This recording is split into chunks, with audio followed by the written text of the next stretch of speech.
কাল্পনিক মুভির কাহিনীতে ভয়ঙ্কর ভূমিকম্প যখন সবকিছু তছনছ করে দেয় সেগুলো আমাদেরকে শিহরিত করে তোলে।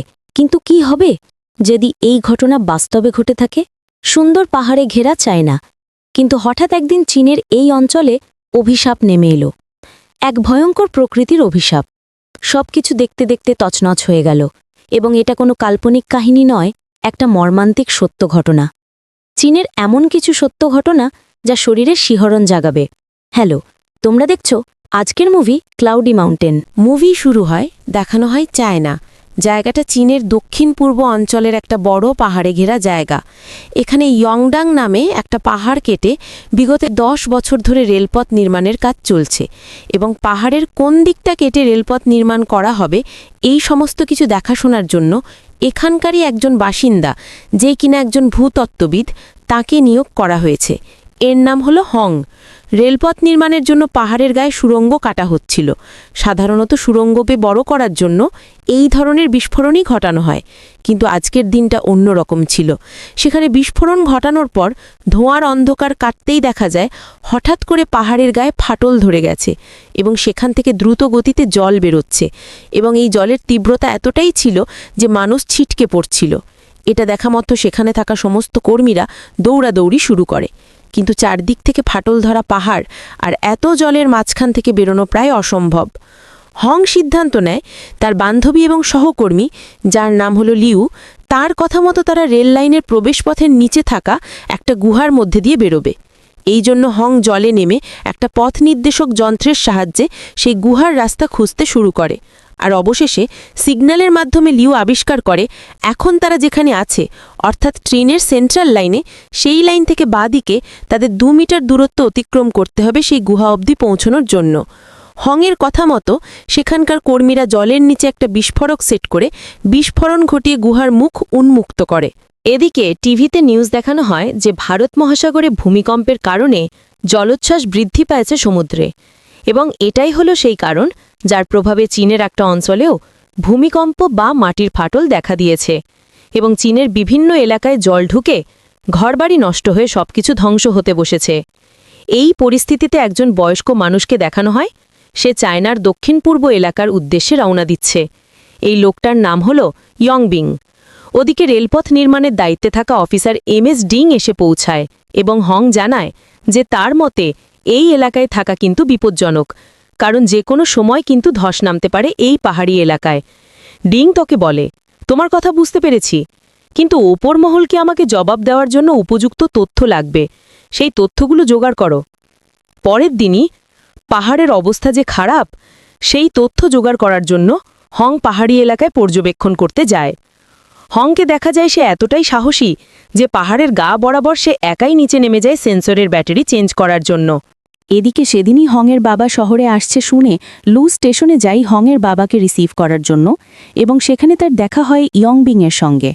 আসলে ইয়ংবিংই হলো হংয়ের বাবা, কিন্তু তাদের এই সাক্ষাৎ সম্পন্ন হওয়ার আগেই হঠাৎ সেখানে ভূমিকম্প শুরু হয়। ভূমিকম্প এতটাই তীব্র আকার ধারণ করে যে মাটিতে ফাটল ধরে, চোখের সামনে বড় বড় ইমারত ধূলিসাৎ হয়ে যায়। ট্রেনটা রেলপথ থেকে বিচ্ছিন্ন হতে শুরু করে। অন্যদিকে পাহাড়ের চূড়ায় ঝুলতে থাকা হং দড়ি ছেড়ে খাদেন অনেকটা নিচে নেমে যায়। নিমেষের মধ্যে এত ভয়ঙ্কর পরিস্থিতি তৈরি হয় যে মানুষ কিছু বুঝে ওঠার আগেই প্রাণ হারাতে শুরু করে। এদিকে হং শুধুমাত্র একটা দড়ির সাহায্যে কোনো রকমে খাদের কিনারে একটু আশ্রয় নিয়ে নিজেকে সামলাতে না সামলাতেই দেখে তার চোখের সামনে পাহাড়ে বড় ফাটল তৈরি হচ্ছে। অন্যদিকে লোকালয়ে ভূমিকম্প থামার পর চারপাশে শুধুই ধ্বংসাবশেষ আর মানুষের আর্তনাদ শোনা যাচ্ছে। ইয়ংবিং এসব দেখে আর স্থির থাকতে না পেরে একটা কোদাল হাতে বিপদে পড়া মানুষদের উদ্ধার কার্যে লেগে পড়ে। ইয়ংবিং মানুষদের সাহায্য করতে নিয়ে নিজের প্রাণের ঝুঁকি নিতেও পিছু পা হয় না। একটা বড় লোহার বক্স একটা গাড়ির ওপর পড়তে দেখেও এই বৃদ্ধ বয়সেও ইয়াংবিং সেই গাড়িতে আটকে থাকা এক মহিলাকে ওখান থেকে সরিয়ে নিয়ে আসে। হং খাদের কিনারে দাঁড়িয়ে একটা ড্রোনকে ফাটল ধরা ওই পাহাড়ের সুড়ঙ্গের ভেতরে ছেড়ে দেয়, সেখানে কি হচ্ছে দেখার জন্য এবং সেই ভিডিওটাকে রেকর্ড করার জন্য। অন্যদিকে চীনের সরকার লোকালয়ে ভূমিকম্পের খবর পেয়ে সেখানে একটা রেস্কিউ কিংবা উদ্ধারকারী দল পাঠায়, যারা সবাইকে উদ্ধার করতে শুরু করে। অন্যদিকে ইয়াংবিং আরও মানুষদের সাহায্য করার জন্য ধ্বংসস্তূপের নিচে আটকে পড়া একটা বাসের কাছে পৌঁছায়, এবং সেখান থেকে গাড়ির কাঁচ ভেঙে মানুষদেরকে বার করা শুরু করে। হং গুহার ভেতরে ড্রোন পাঠানোর পর যে সমস্ত তথ্য পেয়েছিল তা সবকিছু ইঞ্জিনিয়ার হিকে ফোন করে জানায় এবং তাকে বলে MS ডিংকে জানাতে যে পাহাড়ের মধ্যে একটা সুড়ঙ্গ দেখা দিয়েছে যেটা কিনা ভূমিধস ঘটাতে পারে এবং সমগ্র এলাকা কিন্তু বিশাল বড় বিপদের মুখে দাঁড়িয়ে আছে এখন। এদিকে লিউও একজন ভূতত্ত্ববিদ হওয়ার জন্য সে তার সেন্সর যন্ত্রের মাধ্যমে বুঝতে পারে তারা যে এলাকায় বর্তমানে রয়েছে সেখানে একটা বড় অন্তর্নিহিত গর্ত দেখা যাচ্ছে। এরই সাথে সেখানে গভীর জলও রয়েছে, তাই যে কোনো মুহূর্তে আবার ভূমিধস নামতে পারে। লিও এই খবরটা রেস্কিউ টিমকে জানাতেই তারা ওই এলাকা থেকে সব মানুষদেরকে সরাতে শুরু করে, কিন্তু এমন সময় লিও ইয়ংবিংকে কোথাও খুঁজে পায় না। দেখা যায় ধ্বংসস্তূপের নিচে উদ্ধার কার্য চলতে চলতেই আবারও ভূমিধস হতে শুরু করে, আর এই ভূমিকম্পের ফলে ধ্বংসস্তূপের নিচে আটকে থাকা বাসযাত্রী এবং তাদের বাঁচাতে আসা সুরক্ষাকর্মীরা ভয়ঙ্কর বিপদের মুখে পড়ে। সকলে বাসের মধ্যে এদিক ওদিক ছিটকে পড়তে শুরু করে, অনেক মানুষ মারা যায়। দ্বিতীয় ভূমিকম্পের প্রভাব কমলে MS ডিং তাদের কমান্ড সেন্টারে এসে সহকর্মী মিস্টার লিনের ভিডিও কলে জানতে পারে যে স্যাটেলাইট সিগন্যালের মাধ্যমে এটার পূর্বাভাস পাওয়া গেছে যে ভূমিকম্পের কারণে ইয়াংড্যাং পর্বতের কিন্তু আরও ক্ষতি হতে পারে, এবং আবার যদি ভূমিকম্প হয় সেখানে ওই যে ব্রিজটা আছে সেই ব্রিজটা কিন্তু সম্পূর্ণ ভেঙে পড়বে।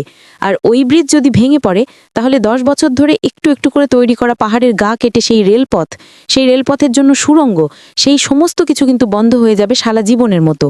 হংকে দেখা যায় সে ভয়ঙ্কর ভূমিকম্পে আহত হলেও বেঁচে রয়েছে, আর লুইয়ের কাছে লোকালয়ে ঘটে যাওয়া বিপর্যয়ের কথা জানতে পেরে সে দ্রুত গতিতে লোকালয়ে খেড়েছে। লু সাথে সাথে এটাও জানায় যে আমরা মানুষদেরকে বাঁচাতে গিয়ে একটা গর্তের মধ্যে পড়ে আছি। এটা শোনার পর হং উত্তেজিত না হয়ে ঠান্ডা মাথায় লুকে বলে উদ্ধারকারী দলকে হিগিয়ং নামের গুহার কাছে নিয়ে আসতে, কারণ হিগিয়ং গুহাটা হলো এমন একটা জায়গা যেটা কিনা সমস্ত জলাশয়ের উপরিভাগ। জলাশয়গুলো একে অপরের সঙ্গে যুক্ত আছে ওই হিগিয়ং গুহাটার মাধ্যমে। সুতরাং এখানে যদি উদ্ধারকারী দল আসে তাহলে খুব সহজেই মানুষকে এখান থেকে উদ্ধার করা যাবে। কিছুটা সময় পর তৃতীয়বারের জন্য আবার পাহাড় থেকে ধীরে ধীরে ধস নামতে শুরু করে। আজ প্রকৃতি যেন কোনো এক ধ্বংসলীলার খেলায় মেতে উঠেছে, কিন্তু পাহাড় থেকে পড়তে থাকা পাথর, সামনের খাদ, এমনকি ভাঙা রাস্তা পেরিয়ে প্রাণ বাজি রেখে হং নিজের গন্তব্যের উদ্দেশ্যে এগিয়ে যাচ্ছে। আর দেখা যায় লু হংয়ের বাবা ইয়ংবিংকে খুঁজে পেয়েছে, এবং ছেলের মতো বাবাও সব বিপদকে তুচ্ছ করে সাধারণ মানুষদের নিয়ে যত দ্রুত সম্ভব ওই গুহা থেকে বেরোনোর চেষ্টা করছে। হংকে দেখা যায় সে সাহসের সাথে ওই দুর্গম পরিস্থিতির মোকাবিলা করছিল, কিন্তু হঠাৎই জলের সংস্পর্শে আসা মাত্রই সে নিজের জীবনে ঘটা একটা পুরনো ঘটনা যেন জলছবির মতো দেখতে পায়, এবং এই সময় গাড়ি নিয়ে নদীর জলে পড়ে যাবার পরেও সে তার পুরনো স্মৃতিতে ফিরে যায়। তো বাস্তব অবস্থার কথা চিন্তা না করে সেসব পুরনো স্মৃতি ভুলে হং দৌড়ে পাহাড়ের একটা সুড়ঙ্গের ভেতরে ঢুকে পড়ে, আর মুহূর্তের মধ্যেই একটা পাথরের টুকরো দিয়ে সুড়ঙ্গের পথ বন্ধ হয়ে যায়। অন্যদিকে ইয়াংবিং বাকি লোকেদের সঙ্গে কিছুটা পথ অতিক্রম করে একটা জায়গায় এসে থামে, এবং তার সাথে থাকা একটা মেয়ের পোশাকের থেকে কিছু তুলো নিয়ে হাত থেকে ছেড়ে দিয়ে সেগুলো দেখে উপরের দিকে উঠে যাচ্ছে। এর মানে হলো এখানে হাওয়া উপরের দিকে উঠছে, অর্থাৎ বাইরে বেরোনোর রাস্তা হলো সেদিকে। কিন্তু সেদিকে যেতেই তারা দেখে তাদের সামনে একটা খাদ রয়েছে, প্রায় 44 মিটার গভীর। তবে সুড়ঙ্গের থেকে বেরোনোর একটাই মাত্র পথ, কিন্তু তাদের সাথে থাকা একজন লোক মাথায় চোট পাওয়ার কারণে খুবই অসুস্থ, এরই সাথে একজন মহিলা এবং একজন শিশুও রয়েছে। তাই ইয়াংবিং ওপর থেকে নিচে নামার জন্য চারপাশে শক্ত পাথরের দেওয়ালে দড়ি বাঁধতে শুরু করে। এরপর সেই দড়িটা নিজের কোমরের সাথে বেঁধে এদিক ওদিক যাওয়ার চেষ্টা করে। এক কথায় সে মানুষ নামানোর জন্য একটা কপিকলের মতো ব্যবস্থা তৈরি করে নেয়। কপিকল কি? কপিকল হলো একটা চাকার মতো জিনিসের মধ্য দিয়ে দড়ি বেঁধে রাখা হয়, যার সাহায্যে ভারী বস্তু ওঠানামা করানো যায় খুব সহজে। অন্যদিকে কমান্ড সেন্টার থেকে জানানো হয় যে আর 72 ঘন্টার মধ্যে আবার ভূমিধস হতে চলেছে, এবং তাতে ব্রিজ এবং ওই যে টানেলটা দ্বারা বিস্ফোরণ ঘটিয়ে যে টানেলটা তৈরি করেছিল সুড়ঙ্গটা, সেটা সম্পূর্ণ ধ্বংস হয়ে যাবে। তাই যা করার 72 ঘন্টার আগেই করতে হবে। MS ডিং রাষ্ট্রীয় কমান্ড সেন্টারের সঙ্গে যোগাযোগ করে এবং একটা প্ল্যান বানায় যে পাহাড়ে বিপজ্জনক জায়গাগুলোতে ব্লাস্ট করে সেখানকার পাহাড়গুলোকে আগেই ধ্বংস করতে পারলে আকস্মিক ধসের জন্য ক্ষতি হওয়ার সম্ভাবনা থাকবে না। কারণ একটা বিরাট এরিয়া জুড়ে যদি ধস নামে একসাথে তাহলে আর কিচ্ছু বাঁচবে না। সুতরাং আগে থেকে ছোট ছোট পাহাড়গুলোকে আলাদা করে দিতে হবে, তাহলে পরে ওই ধসটা বিরাট পরিমাণে নামবে না। এবং তার কথা মতো পাহাড়ের বিপজ্জনক জায়গাগুলোতে হেলিকপ্টারের সাহায্যে বিস্ফোরক নিয়ে যাওয়ার কাজ শুরু হয়। অন্যদিকে দেখা যায় হং সুড়ঙ্গের মধ্যে দিয়ে তার বাবাকে ডাকছে, অর্থাৎ দ্বিতীয় ভূমিধসের পর বাস সমেত যাত্রীরা যে গুহায় গিয়ে পড়ে সেই গুহার অন্য একটা পথ দিয়ে হং প্রবেশ করেছিল। আর এখন যেহেতু সে তার বাবাকে খুঁজে পেয়ে গেছে, তাই তাদের সবাইকে বাঁচানোর জন্য হং পর্বতারোহীদের মতো রক ক্লাইম্বিংয়ের পদ্ধতিকে অবলম্বন করে। অর্থাৎ মানুষ ঠিক যেভাবে পাহাড়ে ওঠে সেভাবেই সে অনেক কষ্ট করে উল্টো পথে পর্বতের খাড়া দেওয়াল বেয়ে হং তার বাবার কাছে গিয়ে পৌঁছায় এবং জানায় দ্রুত এখান থেকে বেরোতে হবে, নয়তো এই সুড়ঙ্গ যে কোনো মুহূর্তে কিন্তু ভেঙে পড়তে পারে। অন্যদিকে কমান্ড রুমে সেন্সরের মাধ্যমে জানা যায় যে ধীরে ধীরে রেলপথের সুড়ঙ্গে ভূমিধসের প্রভাব পড়ছে, ব্রিজ ভেঙে যাচ্ছে, অর্থাৎ তাদের প্ল্যানটা ব্যর্থ হচ্ছে। এদিকে অনেকটা পথ অতিক্রম করে সুড়ঙ্গের মুখে এসে হংরা দেখে ধসের কারণে সুড়ঙ্গের পথ প্রায় বন্ধ হয়ে গেছে। তাই বাইরে বেরোনোর জন্য তারা অন্য পথ খুঁজতে আরম্ভ করে। সুড়ঙ্গের ভেতরে এতগুলো মানুষ আটকে আছে। এদিকে দেখা যায় এমএস ডিং, ইঞ্জিনিয়ার এবং বাকি সকলে অন্য একটা নতুন প্ল্যান করে। কি প্ল্যান? তারা নির্দিষ্ট একটা জায়গায় বোম বিস্ফোরণ ঘটিয়ে সেখানে ভূমিধস বন্ধ করতে পারবে। তাই মাঝরাতেই তারা সমস্ত প্রস্তুতি নিয়ে বিস্ফোরণের জায়গায় রওনা হয়। সুড়ঙ্গের পথ খুঁজে পাওয়ার আগেই হংদের গুহার ভেতরে ভূমিধসের প্রকট শুরু হয়। কিন্তু এই সময় তারা ওই গুহার ভেতরে একটা ছোট্ট জলাশয় খুঁজে পায়। হংয়ের বাবা জানায় যে এখন অন্য পথ খুঁজতে যাবার থেকে এই জলাশয়ের মধ্যে থেকে সাঁতরে বেরোনোটা সবথেকে বেশি বুদ্ধিমানের কাজ হবে। অন্তত এই গুহার মধ্যে আটকে থেকে মরার চেয়ে এই জলে নেমে বাইরে বেরোনোর চেষ্টা করাটাই সবথেকে ভালো হবে। কিন্তু হং তার বাবার কথায় রাজি হয় না, কারণ হংয়ের ছোটবেলার একটা পুরনো স্মৃতি আছে। আসলে হংয়ের অতীতে জল নিয়ে এমন একটা কিছু ঘটেছিল যার জন্য হং জল দেখলে ভয় পায়। কি সেই ঘটনা? অনেক দিন আগে হং তার অসুস্থ মাকে চিকিৎসা করাতে নিয়ে যাওয়ার সময় একটা অ্যাক্সিডেন্টের কারণে তারা মা ছেলে জলের মধ্যে পড়ে যায়। জল অনেক গভীর হওয়ায় তার মা সেখানেই ডুবে মারা যায় এবং মাকে বাঁচাতে না পারার কষ্ট হংকে আজও তাড়া করে বেড়ায়। এবং এই কারণেই জল থেকে হং একটু দূরে দূরেই থাকে, কারণ আজও জলে নামলে সে নিজের মায়ের মৃত্যুর দৃশ্য দেখতে পায়। ছেলের কথা মতো ইয়াংবিং জলপথে না গিয়ে গুহার ভেতরেই সবাইকে নিয়ে অপেক্ষা করতে থাকে। ওদিকে দেখা যায় সেন্সর থেকে পাওয়া তথ্য অনুযায়ী পাহাড়ের ধস কিন্তু আবার নামতে চলেছে এবং সাং গুভি নামের পাহাড়ি এলাকায় যা পরিস্থিতি দেখা যাচ্ছে সেই অনুযায়ী বর্তমানে ভূমিধস শহরে নামতে চলেছে। এতক্ষণ ভূমিধস যা নামছিল সেগুলো পাহাড় এবং পাহাড়ের বিভিন্ন গ্রামের মধ্যে নামছিল, কিন্তু এখন যা অবস্থা ইয়াংজিয়াং শহরকে নিমেষের মধ্যে ধ্বংস করে দিতে পারে এমন ভূমিধস নামতে চলেছে। আর এই ঘটনা ঘটতে আর 2 ঘন্টা বাকি রয়েছে। তাই এই আসন্ন বিপর্যয়ের সাথে মোকাবেলা করার জন্য চায়নার সমস্ত বিভাগ কাজ করতে শুরু করে। গভর্নর লিং নিজে পুরো শহর ঘুরে ইয়াংজিয়াং শহরটাকে সবাইকে দ্রুত ছেড়ে দেওয়ার নির্দেশ দেয়। দেখা যায় এরকম বিপর্যয়ের খবর শুনে সবাই মিলে প্রাণপণে নিজেদের বাড়িঘর ছেড়ে পালাতে শুরু করে। পুরো শহরে লোকজন আর যানবাহনের ঢল নামে। এদিকে আবহাওয়া দপ্তর থেকে খবর আসে যে শহরে বিশাল বড় ঝড় আসতে চলেছে, যা বিপদের ঝুঁকি আরও বাড়িয়ে দেবে। এবং সেই পূর্বাভাস অনুযায়ী শহরে বৃষ্টি শুরু হয় এবং এর সাথে সাথে বিভিন্ন এলাকায় ধস নামতে দেখা যায়। অন্যদিকে সুড়ঙ্গের ভেতরে আটকে থাকা হং জলাশয়ের সামনে তার বাবার কিছু জিনিস দেখে বুঝতে পারে জল নিচে নেমে যাওয়ার পর তার বাবাও জলে নেমেছে। আর এটা দেখা মাত্রই হং নিজে জলে নামে তার বাবাকে খুঁজতে, আর সৌভাগ্যবশত তার বাবাকে খুঁজেও পায় এবং ওই জলপথের মাধ্যমেই সুড়ঙ্গের বাইরে বেরিয়ে আসে। তাদের দুজনকে দেখে রেস্কিউ টিম তাদের সাথে বাকি লোকেদেরও উদ্ধার করতে সেখানে পৌঁছায়। হং এবং তার বাবাসহ বাকি সমস্ত লোকেদের উদ্ধারের খবর মেসেজের মাধ্যমে লিউ জানতে পারে। তবে খুব স্বাভাবিকভাবেই এত কম সময়ের মধ্যে এত মানুষকে একটা শহর থেকে দূরে সরানো সম্ভব নয়। তাই অবশেষে কন্ট্রোল রুমের একজন কর্মী পরামর্শ দেয় শহরকে বাঁচাতে হলে রেলপথের সুড়ঙ্গে বিস্ফোরণ ঘটানোই একমাত্র শেষ উপায়।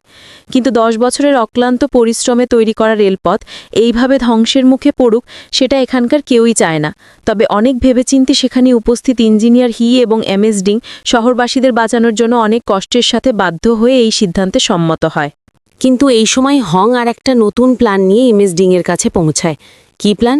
প্ল্যানটা হলো ইয়াংডাং পর্বতের কাছাকাছি অবস্থিত আর একটা পর্বত আছে যার নাম নিউয়াগান। হংয়ের প্ল্যান অনুযায়ী সেই নিউয়াগান পর্বতে বিস্ফোরণ ঘটালে রেলপথের সুড়ঙ্গ ধ্বংস করা ছাড়াই শহর এবং পাহাড়ের মাঝখানে একটা বিভাজন তৈরি হয়ে যাবে, যার ফলে শহর এবং রেলপথ উভয়কেই বাঁচানো যাবে। হং তার কথা মতো রেস্কিউ হেলিকপ্টারে করে নিউয়াগান পর্বতের সামনে এসে পৌঁছায় আর প্রাণের ঝুঁকি নিয়ে পর্বতের গায়ে ছিটকে পড়ে। সে কোনো আধুনিক প্রযুক্তির সাহায্য ছাড়াই পাহাড়ের গা বেয়ে উঠতে শুরু করে এবং একটা ঝর্ণার কাছে এসে পৌঁছায়। কিন্তু সেখান থেকে উপরে উঠতে গিয়ে হংয়ের হাত ফসকে গেলে হঠাৎ দুটো হাত হংকে বাঁচিয়ে নেয়। আসলে নিজের ছেলেকে বিপদের মুখে একা যেতে দেখে চুপ থাকতে না পেরে হংয়ের বাবাও সেখানে উপস্থিত হয় এবং তারপর তারা দুজন মিলে গন্তব্যের দিকে রওনা দেয়। অন্যদিকে MS ডিং নিজে 600 কিলো বিস্ফোরক নিয়ে এই অপারেশনের লিডার হিসেবে হেলিকপ্টারে করে নিউয়াগান পর্বতের উদ্দেশ্যে রওনা দেয়। এই বিপর্যয়ের সময় লিউ পাহাড়ের সমস্ত দুর্গম এলাকায় থাকা অনেক বাচ্চাদেরকে বাঁচিয়ে একটা নিরাপদ জায়গায় এনে রেস্কিউ টিমের সাহায্যের জন্য অপেক্ষা করতে থাকে। এদিকে পাহাড়ের অনেকটা উচ্চতা অতিক্রম করার পর ওই এলাকায় হতে থাকা অনবরত বৃষ্টির জন্য হংয়ের পাহাড়ে উঠতে সমস্যা হয়। পাহাড়ের গা পিচ্ছিল হয়ে যাওয়ায় এবড়োখেবড়ো কোনো স্থানে সে হাত পা টিকিয়ে রাখতে পারে না। ছেলের এরকম বিপদ দেখে ইয়াংবিং পাহাড়ে ওঠার কোনো জিনিস না পেয়ে নিজেকেই পাহাড়ের দেওয়ালের সাথে আটকে একটা সাপোর্টের মতো তৈরি করে এবং হংকে নির্দেশ দেয় যে তুমি আমার ওপর ভর দিয়ে প্রবেশ পথের মুখে পৌঁছাও। অবশেষে এই উপায়ে হং একসময় পাহাড়ের মুখে পৌঁছায়, কিন্তু দেখা যায় হংয়ের বাবা হাসি মুখে পাহাড়ের কোলে ঢলে পড়ে। সারা জীবন আত্মত্যাগ করে আসা এক সৈনিক নিজের শেষ নিঃশ্বাসটুকু দেশের মানুষকে বাঁচানোর জন্য হাসি মুখে বিসর্জন দেয়। বাবার এত বড় আত্মত্যাগকে সম্মান দেওয়ার জন্য হং নিজের সর্বপ্রচেষ্টা দিয়ে পাহাড়ের সুড়ঙ্গের মুখে ওঠে। এই সময় দেখা যায় MS ডিংও হেলিকপ্টার নিয়ে আবারও পর্বতের মুখে ফিরে আসে, আর তাকে আসতে দেখে হং নিজের সমস্ত শারীরিক দুর্বলতাকে ঝেড়ে ফেলে হেলিকপ্টারের উদ্দেশ্যে দৌড়া এক লাফে সুড়ঙ্গের মুখ থেকে ঝাঁপিয়ে পড়ে। তবে সৌভাগ্যবশত হেলিকপ্টারটা কাছে থাকায় সে হেলিকপ্টারের স্ট্যান্ডটা ধরে ফেলে। হংকে সাপোর্ট দেওয়ার জন্য MS ডিং দুহাত দিয়ে হংকে ওপরে টানতে শুরু করে, আর এমন সময় পাহাড়ের মুখে ঘটে ভয়ঙ্কর বিস্ফোরণ। 600 কিলো বিস্ফোরকের দাপটে সুবিশাল পাহাড় মুহূর্তের মধ্যে ধূলিসাৎ হয়ে যায় এবং এর ফলে কৃত্রিম ভূমিধস সত্যি সত্যি শহর এবং পাহাড়ের মাঝখানে একটা পাঁচিল তৈরি করে দেয়। আর বিস্ফোরকের প্রভাব শেষ হওয়ার পর পরিস্থিতি একেবারে স্বাভাবিক হয়ে যায় এবং মুভিটা এখানেই শেষ হয়ে যায়। এই মুভিটা আসলে তৈরি হয়েছে চায়নার রেলকর্মী এবং চায়নার রেল সৈনিকদের নিয়ে। 1948 সালে তাদের যুদ্ধ আন্দোলন, রেলপথ তৈরির জন্য প্রতিটা শ্রমিকের অক্লান্ত পরিশ্রম, এছাড়াও চায়নার বিমানবন্দর জাতীয় সড়ক তৈরির প্রচেষ্টা, আর অবশেষে তাদের সকলের অক্লান্ত পরিশ্রম এবং আত্মবলিদানের মাধ্যমে 1984 সালের জানুয়ারি মাসে পাকা রেলপথের পুনরুত্থানকে নিয়ে এই মুভিটা তৈরি করা হয়েছে। তো এই ছিল আজকে রোমহর্ষক একটা মুভির কাহিনী। কেমন লাগলো অবশ্যই কমেন্টে জানাবে, আর ভিডিওটা ভালো লেগে থাকলে শুধুমাত্র একটা লাইক করে দিও।